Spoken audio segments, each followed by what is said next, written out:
Hello, my name is Charles Anderson. I am the lead intern at the Nash.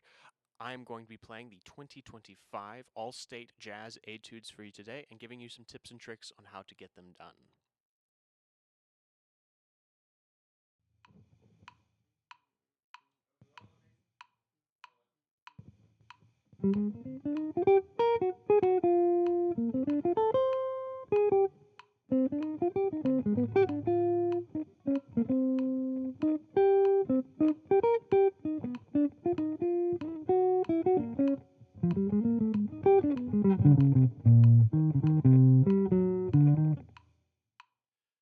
Etude number one is our most note-heavy etude in the entire set of etudes. What's important with this etude is finding a location on your guitar that you can map the notes where it's comfortable for you to play and it also sounds good.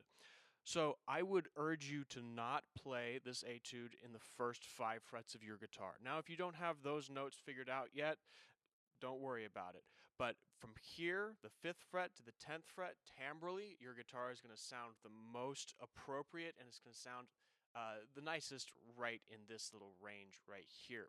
Um, Beyond that, most of the notes map really well in that position, so you don't have to jump from the low frets to the high frets, especially for the high C in the fourth measure of the etude.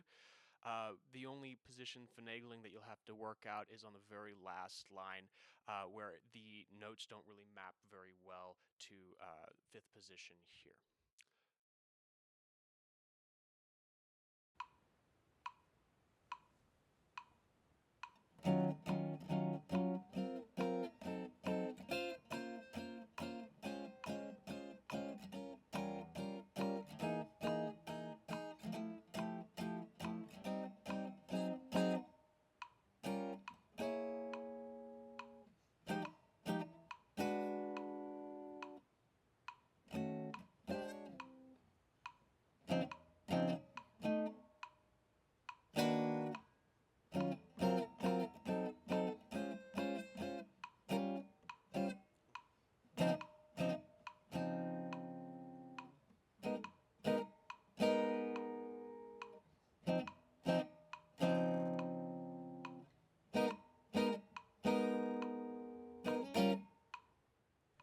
Etude number two is a big band etude in the style of Freddie Green. Now, what I played was not the style of Freddie Green. I played the voicings as written. That's what the etude is having you do. When you are in big band and you are playing this music, you are probably going to have less dense voicings than the ones that have been selected. So as you are working on this, work on the harder, bigger voicings now, and know that you'll have to cut back to probably just the guide tones, the third and the seventh of each chord, and typically played on the two middle strings of your guitar. That's a good place to start with your range for those voicings, but also these two strings are the longest strings and they project louder than the other strings on your instrument. The length contributes to the tension of these two strings. It's important to stay relaxed while playing this etude. Uh, Try setting the metronome on 2 and 4 to give yourself the space to play the quarter notes and to not get overstimulated with every single beat.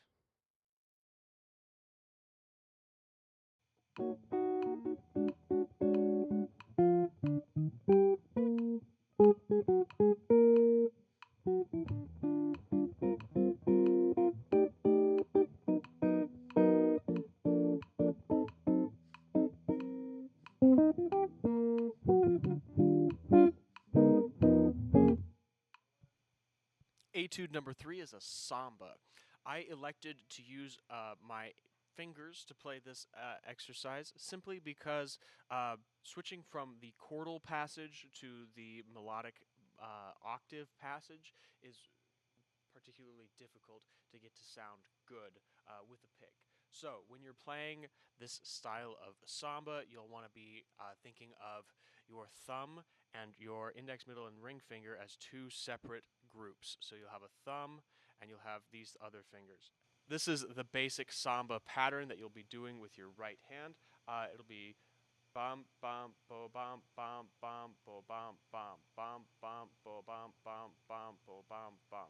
And you'll line that up against every two measure phrase. So for the first two measures of the etude, that's one grouping of that pattern. And then you'll have to be able to switch back and forth between those and find where the syncopations lie later on in the etude. For the octaves, I decided to go the West Montgomery route and use my thumb to play uh, both notes, and there'll be one string in between each of those pitches. So for example, if you're playing F on the sixth fret of the second string, the other F in that voice will be an octave down, two strings closer to you, and 3 frets uh, uh, farther detached down away from you.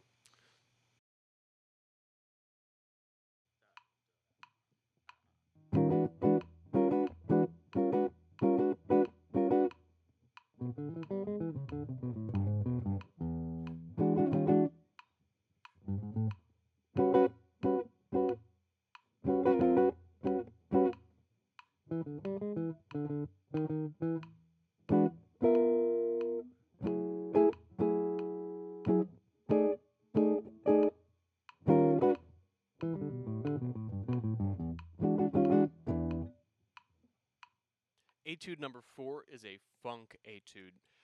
You want to keep a light right hand for this etude. If you get too bogged down with uh, thinking about upstrokes versus downstrokes, you'll seize up and you won't be able to finish the etude. From a notes standpoint, from a mapping the notes on your instrument standpoint, you'll want to try and put everything that is not a chord in the first couple of frets on your guitar, simply because it goes really low down on our instrument. Those notes, G, G sharp, that low E, they only exist on that low E string. So by being able to map those notes down there, you'll be able to facilitate the rest of the line more easily if you keep everything kind of consolidated there.